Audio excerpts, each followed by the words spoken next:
জাল টানতে এত সময় লাগে কেন? ও ভাই, মাছের যে সেই চাপ।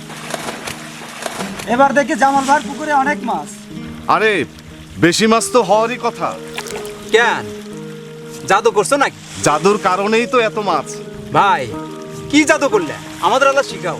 জাদু শিখতে হলে টিএমএসএস এসিপি ফিশারিজ প্রকল্প থেকে পরিবেশ বান্ধব উত্তম মাছ চাষ অনুশীলনের উপর ট্রেনিং ও পরামর্শ নিতে হবে, যেটা আমি নিছি। ভাই, এমন মাছ চাষ করতে কি কি লাগে? মাছ চাষে দাদুর কথা তোমাদের সাথে সাথে সকল মাছ চাষিদের উদ্দেশ্যে বলি। দূষণমুক্ত ও পর্যাপ্ত আলো বাতাসযুক্ত স্থানে পুকুর নির্বাচন করা, পুকুর শুকিয়ে তলদেশের কাদামাটি অপসারণ, পাড় উঁচু করে বাঁধা ও আগাছা মুক্ত রাখা, পুকুরের পাড় এবং উপরের বায়োসিকিউরিটি নেট দিয়ে ঘেরা, মাছ চাষে শুধুমাত্র ভূগর্ভস্থ পানি ব্যবহার করা, ইনব্রিডিং, ক্রস ব্রিডিং, মুক্ত পরিবেশ বান্ধব নিরাপদ হ্যাচারি থেকে উন্নত জাতের মানসম্পন্ন পোনা সংগ্রহ করা, মাছের দেহ ওজনের উপর ভিত্তি করে নিয়মিত সঠিক মাত্রায় আমিষ সমৃদ্ধ খাবার প্রয়োগ করা, রোগ প্রতিরোধ ব্যবস্থা বৃদ্ধির জন্য মাসে অন্তত একবার চুন ও লবণ প্রয়োগ করা, অ্যামোনিয়া সহ বিষাক্ত গ্যাস দূর করার জন্য নিয়মিত হররা টানা,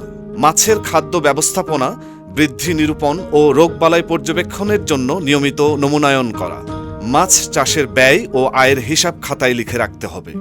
তাহলে তো ভাই, অন্য মাছ চাষিদেরও পরিবেশ বান্ধব উত্তম মাছ চাষে অনুশীলনীদের উপর ট্রেনিং বা পরামর্শ নেওয়া দরকার। মাছ চাষ করতে হলে অবশ্যই পরিবেশ সম্মত নিরাপদ মাছ উৎপাদনে উত্তম মাছ চাষ অনুশীলন সম্পর্কে জানতে হবে।